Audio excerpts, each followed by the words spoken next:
Buenas noches. Estos días en los que de nuevo la sociedad andaluza se ha conmocionado con el asesinato de una adolescente, esta vez en la localidad malagueña de Arriate, comienza uno de los dos juicios por la muerte de Marta del Castillo. Se trata de la vista oral que sentará en el banquillo el próximo lunes al único menor de los 5 imputados, el Cuco, acusado de asesinato y violación de la joven sevillana. Probablemente ese día el abogado de los padres de Marta y las defensas de 2 de los imputados planteen una cuestión de inconstitucionalidad para que se suspenda el juicio y todos los acusados, el menor y los 4 adultos, sean juzgados en una única vista oral.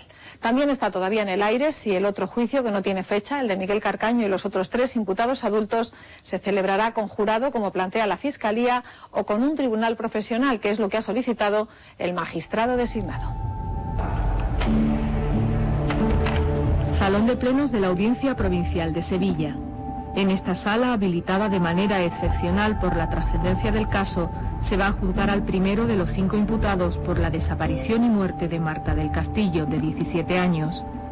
El único menor de edad se enfrenta a una pena de 6 años de internamiento en un centro cerrado y 3 de libertad vigilada, la máxima condena prevista para menores de 16 años.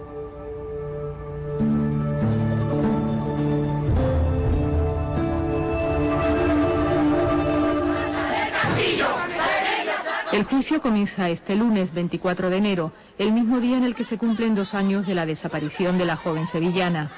Desde los primeros momentos el suceso causó una gran conmoción. Sus padres, seguros desde el principio de que no se trataba de una fuga de adolescente, contaron con el apoyo de amigos y compañeros de Marta, que se movilizaron a través de las redes sociales de Internet. Una semana después, más de 2000 personas se manifestaron por las calles de Sevilla. Era la primera de una serie de concentraciones y actos populares para arropar a la familia.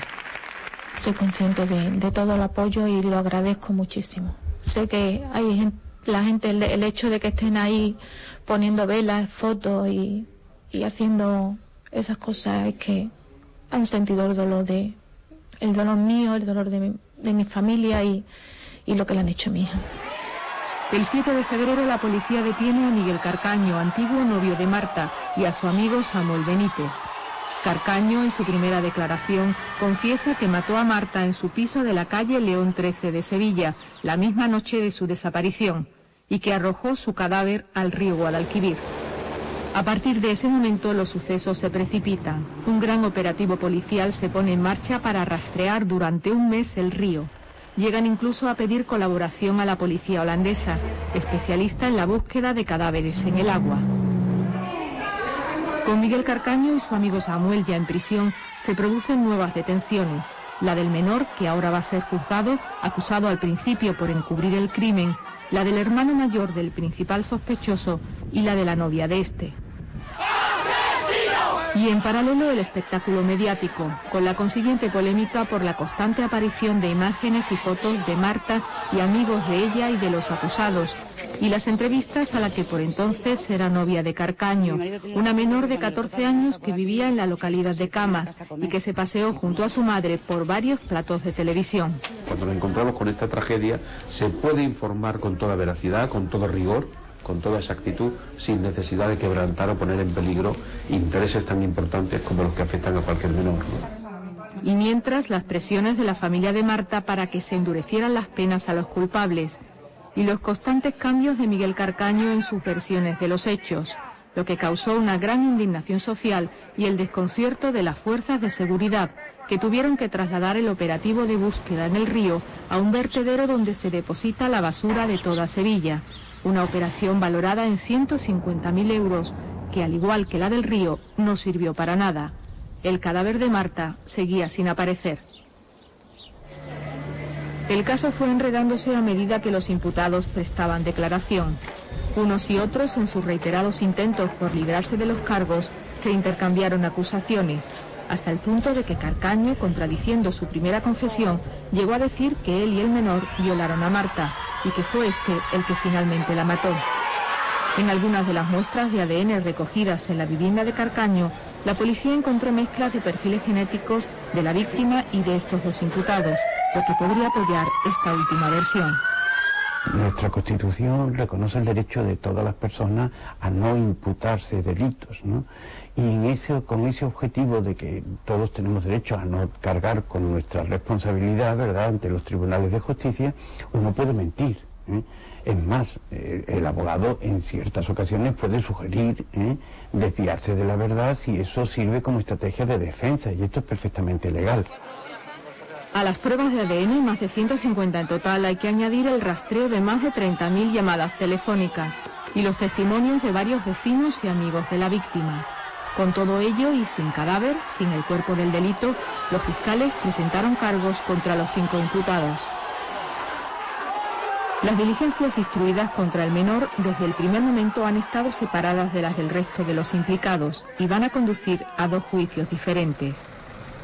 No es bueno un juicio hacia menores ahora mismo, luego hacia mayores lo hemos vivido en Cádiz en algunos casos porque se pueden producir soluciones un poco contradictorias. Yo creo que lo lógico es que en este caso el que puede lo más puede lo menos y por tanto el tribunal que enjuicia a los mayores debe enjuiciar a los menores.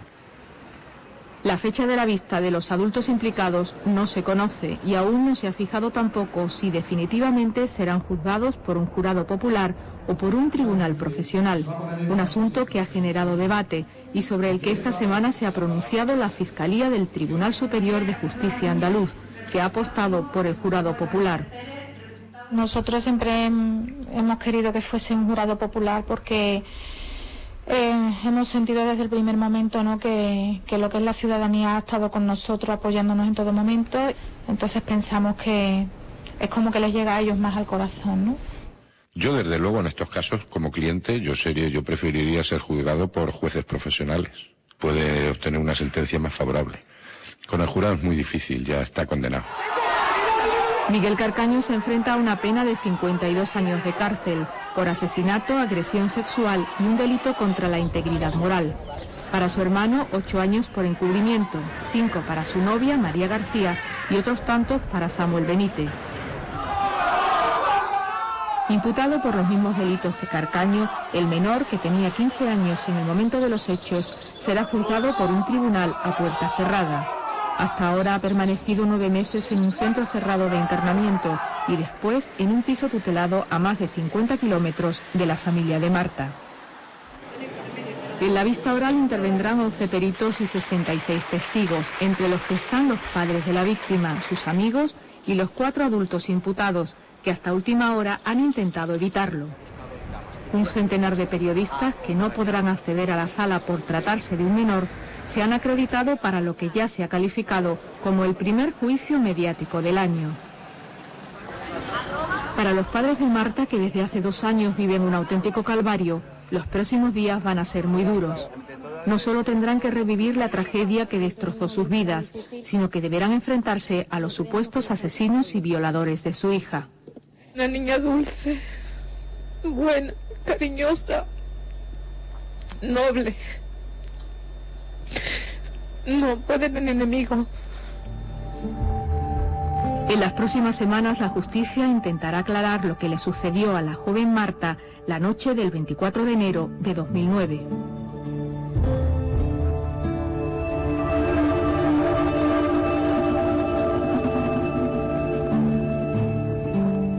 La próxima semana también va a ser crucial para la reforma de las pensiones, la más profunda que ha habido en nuestro país. El martes, el Pleno del Congreso tiene previsto votar el informe del Pacto de Toledo y solo 3 días después, si se cumplen los plazos programados, el Consejo de Ministros aprobará el esbozo de la reforma. Como saben, sindicatos y gobierno han negociado durante días los principales escollos, la ampliación de la edad de jubilación a los 67 años y el aumento del número de años trabajados para poder cobrar la pensión al 100%. En el siguiente informe analizamos los pormenores de la reforma. La inminente reforma de las pensiones es la tercera modificación del sistema en democracia, pero posiblemente sea la más importante y la que cambia en profundidad la jubilación en España.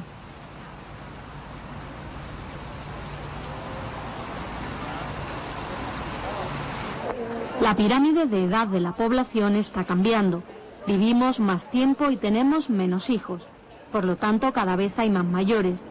Hoy hay en España casi un 17% de mayores de 65 años que serán más de un 30% en 2048, según el Instituto Nacional de Estadística. Por eso habrá más pensiones que pagar y los expertos insisten en que hay que reformar el sistema. Las cotizaciones de los trabajadores en activo financian las pensiones de los trabajadores jubilados. Claro está, si la población española, que tiene ya una pirámide poblacional inversa, es decir, que va habiendo cada vez menores nacidos y más gente en edad de jubilación, pues lógicamente ahí se va a producir un desfase entre los que tienen que aportar los recursos de las pensiones y los que tienen derecho a cobrarlos. Y eso evidentemente es un problema grave. La opción más recurrente es rebajar las pensiones, pero también hay expertos que opinan que se pueden aumentar los ingresos, con medidas como fomentar la incorporación de la mujer al mercado de trabajo, luchar contra la economía sumergida o aumentar la productividad. Todo está en que con esa población en edad de trabajar menor, en términos relativos, podamos producir lo mismo o más. Yo estoy seguro que eso es posible. Posible porque todavía puede trabajar mucha gente aquí en España que ahora no está trabajando y quiere trabajar. Y segundo, porque se puede producir más con la mismo número de gente, eso se llama aumento de la productividad. Y tercero, porque todavía tenemos posibilidad de acoger aquí inmigrantes. Sin embargo, una de las medidas que hay encima de la mesa es aumentar la edad de jubilación a los 67 años para que los trabajadores coticen más tiempo. Yo creo que pasar de 65 a 67, esos 2 años que ya lo han hecho algunos países europeos, no es excesivamente grave si la persona obviamente está capacitada para ello. Y si además es un colectivo en donde se puede hacer. Porque hay colectivos de trabajadores que por su especial profesión son mucho más duras las profesiones y entonces evidentemente condicionan mucho más el comportamiento del trabajador y tiene que jubilarse antes. La edad legal de jubilación en España es de 65 años, pero la edad real en la que la gente se retira por término medio es de 63, lo que supone la cifra más tardía de Europa, solo por detrás de Reino Unido. También habría que tener en cuenta que la vida de todos los ciudadanos no se prolonga al mismo tiempo. La esperanza de vida a partir de los 65 años, la edad de jubilación, depende mucho, está muy ligado a la situación socioeconómica de las personas. Para decirlo de una forma clara, los pobres viven menos que los ricos. Hombre, si quitamos 2 años a la gente, le estamos quitando años de los que van a vivir, ¿no? Y le estamos quitando mucho más a los pobres porcentualmente, y entonces lo que hacemos con esta medida es prolongar después de la jubilación, después de la vida laboral, todas las desigualdades y más que había antes. Además, vivir más años no significa vivir sano, y la salud también es algo que depende mucho de los factores socioeconómicos. La otra medida que se baraja es aumentar el periodo para calcular la cuantía de las pensiones. Ahora mismo es de 15 años. Es decir, para calcular la cuantía de la paga de un jubilado se tienen en cuenta los salarios de sus últimos 15 años de trabajo. Este margen podría ampliarse a 25 años. Eso evidentemente tiene que cambiarse. Los economistas pensamos en general, y yo en particular, que debe vincularse a toda la vida laboral del trabajador. Porque desde que el trabajador empieza a trabajar, está generando su derecho a la pensión. Y además, ahí hay comportamientos anómalos en el sistema. Por ejemplo, personas que han generado unos ingresos importantes en la seguridad social durante años y en los últimos años de su vida, por los motivos que sea, generan unos menores. Entonces, claro, si generan menores, tendrían derecho a una pensión menor, cuando en su primera época lo generaron mucho mal. Sin embargo, lo habitual es que el salario sea más bajo al principio de la vida laboral. La ampliación del periodo afecta sobre todo a jóvenes y mujeres. Hay mujeres que tienen una vida laboral, que es entrar en el mercado de trabajo, salir para cuidar a los niños, volver a entrar, o porque se quedan paradas. Los jóvenes que tardan muchísimo en incorporarse en el mercado de trabajo, que se incorporan con trabajos precarios, que o no cotizan, o cotizan 6 meses, están fuera de otros 6, esa gente tiene un gran problema al final.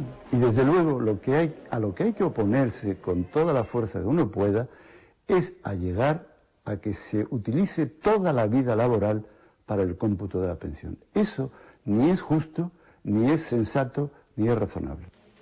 Un tercer punto de la reforma es el aumento del número de años trabajados para poder cobrar la pensión máxima. Actualmente es necesario trabajar 35 años para jubilarse con el 100% del salario, y si se ha trabajado menos, se recibe menos. Con la reforma se contempla la posibilidad de ampliar el número de años necesarios.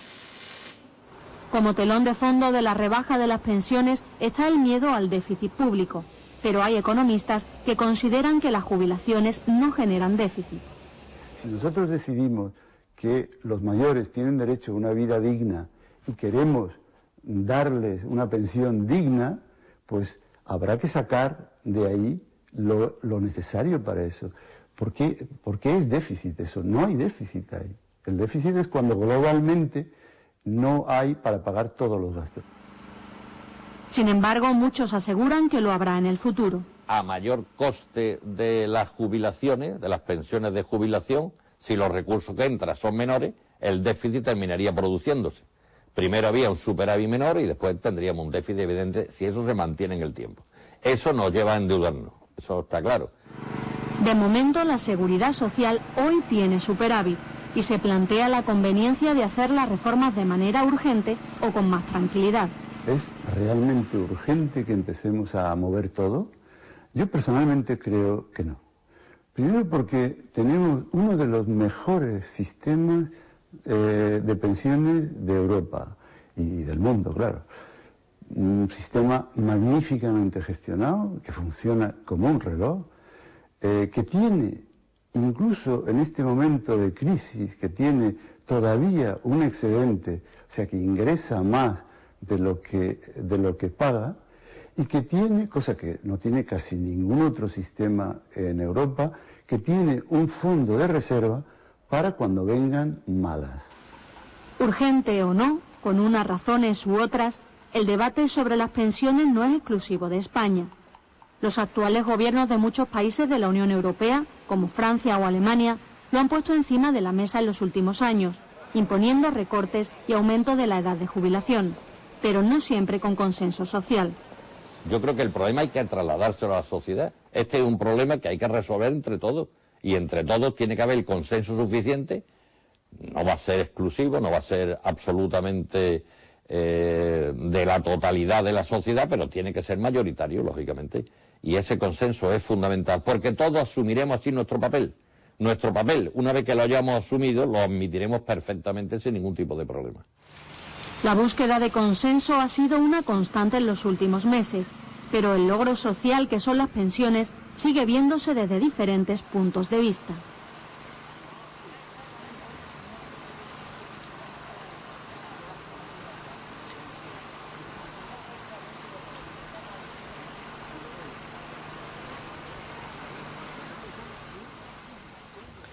La Junta de Andalucía ha aceptado un centenar de solicitudes de ayuda de mujeres represaliadas que sufrieron vejaciones durante la Guerra Civil Española y el franquismo. Fueron humilladas públicamente, violadas y rapadas, de ahí que los miembros del Ejército Sublevado y de la Falange se refirieran a ellas como las pelonas. El reconocimiento en sí es importante, pero la ayuda llega tarde. La mayoría ha fallecido y entre las supervivientes muchas han perdido la memoria. Estamos hablando de mujeres de más de 90 años. Pero alguna conserva todavía vivo el recuerdo de aquella barbarie y lo ha compartido con nosotros. Nunca hasta ahora se habían atrevido a hablar. No le hagamos nada a mi abuela. Deja a mi abuela, ya no le quiten más pelo. La carrera muy pelada, riéndose de mí. Empezó, niña, corre, yo corriendo. Fíjate usted lo que yo sufrí aquel día.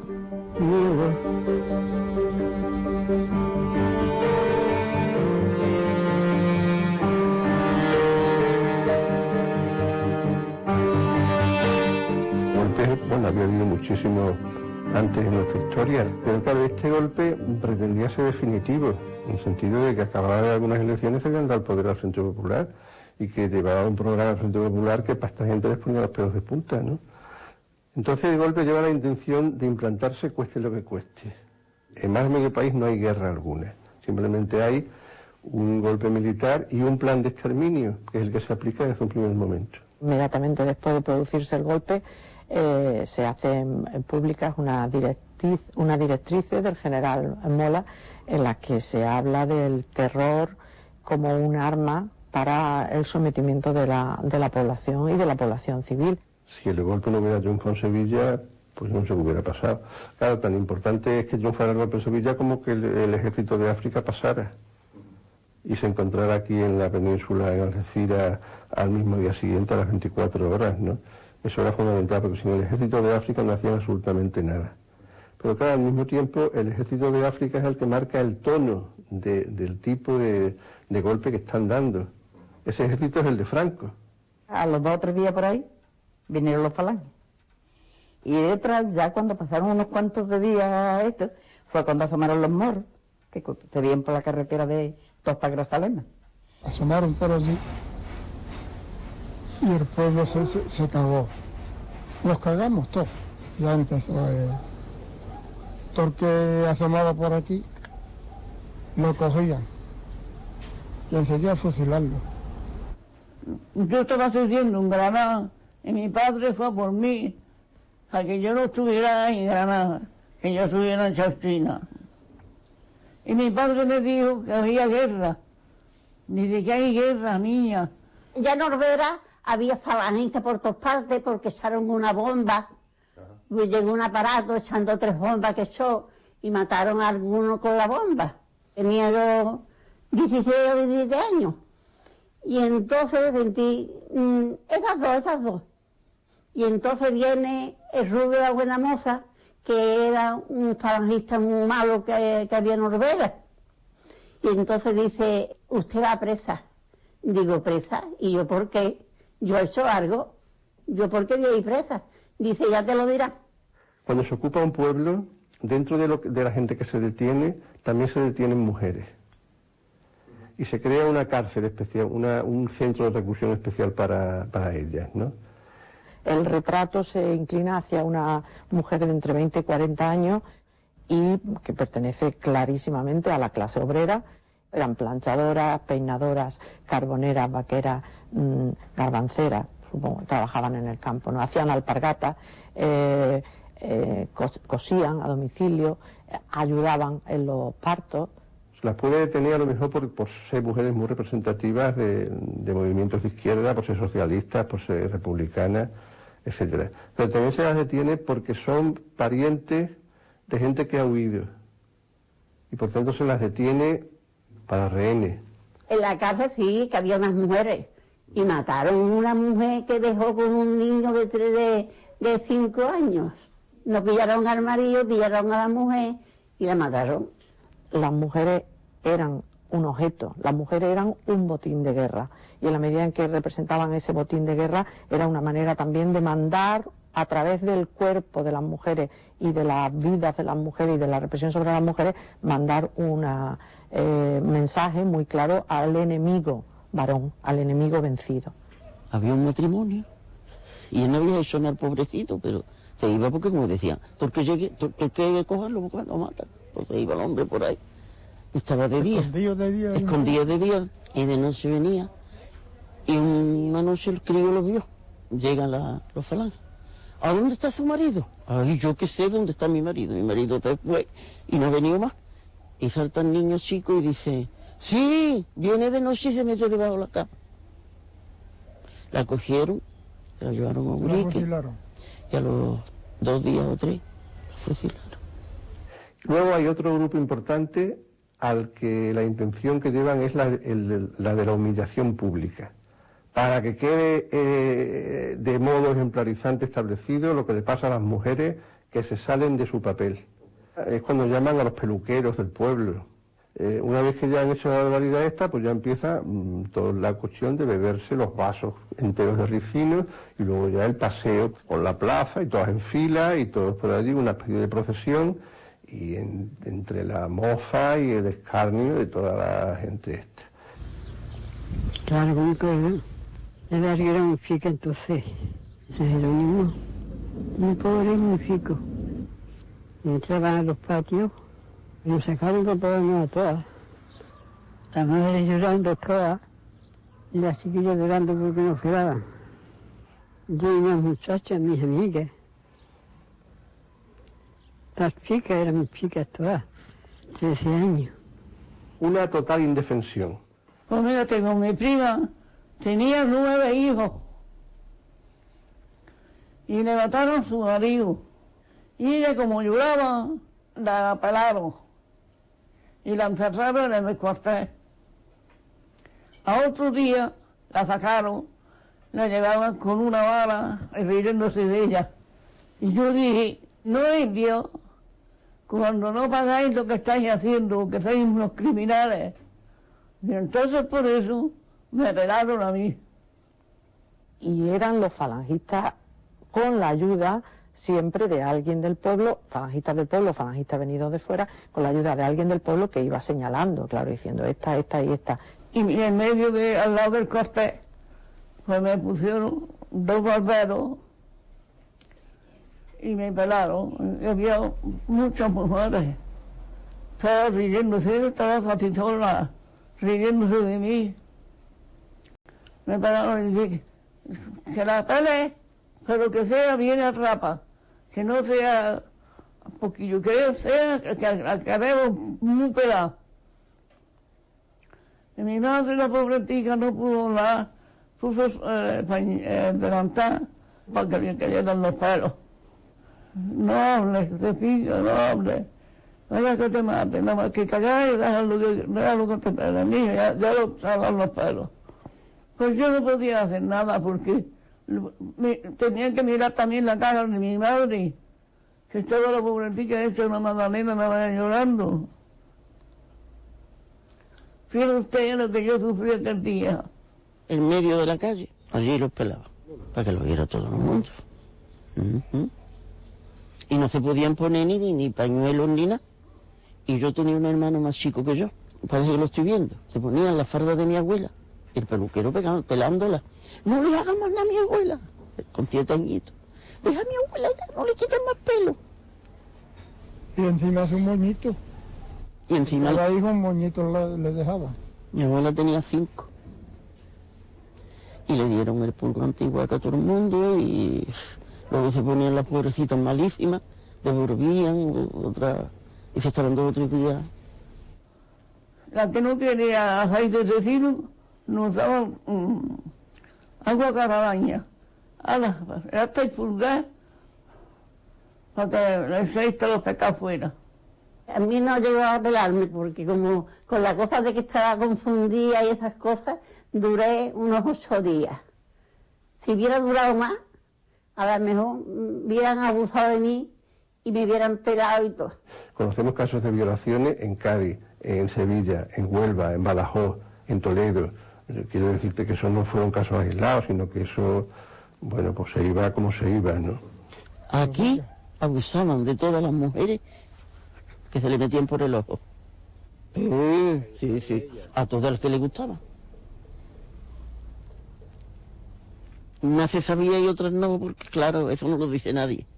Hay un testimonio absolutamente estremecedor aquí en Sevilla. Esta mujer la llevan a la cárcel porque era la mujer de un anarquista y entonces la llevan con su hija pequeña. Y ella cuenta horrorizada cómo por las noches llegaban y se llevaban a otras mujeres y las violaban y luego las devolvían a la cárcel. Y ella decía para sí misma, y esto es estremecedor verdaderamente, decía, qué suerte tengo de ser fea. O el caso de Cádiz, donde un conocido falangista llamado Fernando Zamacola, pues viola a una detenida, y bueno, y eso sale en el sumario que se abre, pues sale que efectivamente eso ha ocurrido. Criminal de lo más grande que se pudieran conocer, un león de esos hambriento, eso era el tío. Y me daba un miedo de verlo. Y sin embargo, el hospital provincial de Cádiz se llamó Fernando Zamacola hasta hace poco. Un hospital público con el nombre de un asesino y de un violador. Ese fue el peor. Porque en ese tiempo pelaron a las mujeres, a todo el que venía lo mataban. Todo lo malo pasó en esos meses. Y eso produce otra de las vías de represión contra la mujer. Y es que las mujeres afectadas por la represión que está acabando con los padres, con los maridos, con los hijos, etcétera, van a quejarse.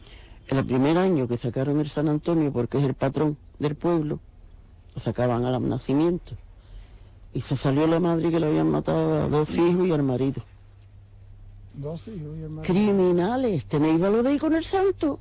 No os da pena de ir con el santo. Criminales, que todavía tenéis la sangre en las manos. Porque, hombre, como aquí lo que pasó, que los 4 sinvergüenzas que había en el pueblo acusaban a la gente por nada. La convivencia con los represores fue algo que acabó por amargarle, sí que no lo habían conseguido todavía, la vida, y sobre todo por dilatar en el tiempo el sufrimiento de las víctimas. Salíamos a la calle y de noche y seguía marchaban. Métete dentro, Roja. No estáis en la calle. El oso embarazado está en la calle. Y teníamos que agarrar y meternos corriendo dentro. Y encerramos. Muchas mujeres, cuando les pasó esto, lo que hicieron fue irse. A fin de cuentas, donde fueran no iban a estar peor que allí. Irse tratando de borrar justamente este tipo de padecimientos, las huellas de este padecimiento y las huellas de esta represión que habían sufrido. A veces lo conseguían y a veces no. Y yo cuando me vi en la calle, pues le dije a mi madre, mamá, ya mismo nos vamos a buscar al Dieguito, que era mi hermano, y a papá. Y nos vamos con ellos. Vaya a ser que por casualidad me quieran meter otra vez en la cárcel y me hagan algo.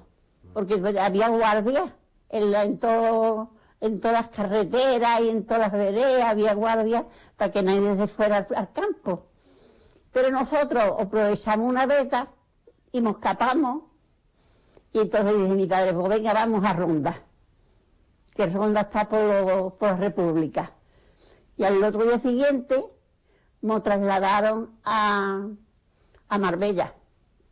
Y cuando llegamos nosotros a Málaga, Málaga estaba así. Málaga tanque por un lado, fuerza por otro, las 20 aparatos en lo alto, el Cervera, el Canarias, 2 barcos tirando. Allí fue donde me perdí. Empezó a decir, corre, yo corriendo. Antes que era que iba la tropa, allí iba yo.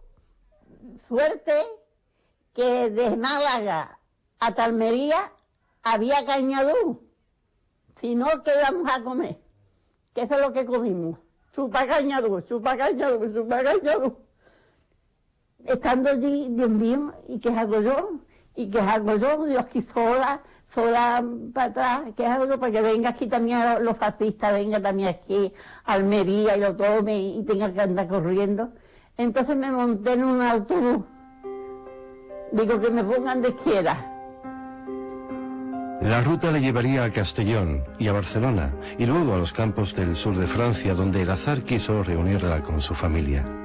Es la terquedad de la vida que solo a veces regala un destello inesperado de calma que se abre paso entre las rendijas de la maldad, la soledad y el oprobio. Me nació pero más bonito, lo tenía bonito, más bonito me nació. Así que lo hizo el Señor. El reconocimiento ha llegado al fin, aunque no exactamente a tiempo. Muchas de aquellas mujeres han fallecido o se adentran inexorablemente en las brumas del olvido. Otras callan o dicen poco, quizá porque el miedo y la vergüenza pública aún las atenazan. Sin embargo, allí donde las encuentren, préstenles atención. En muchos pueblos, hasta los silencios hablan.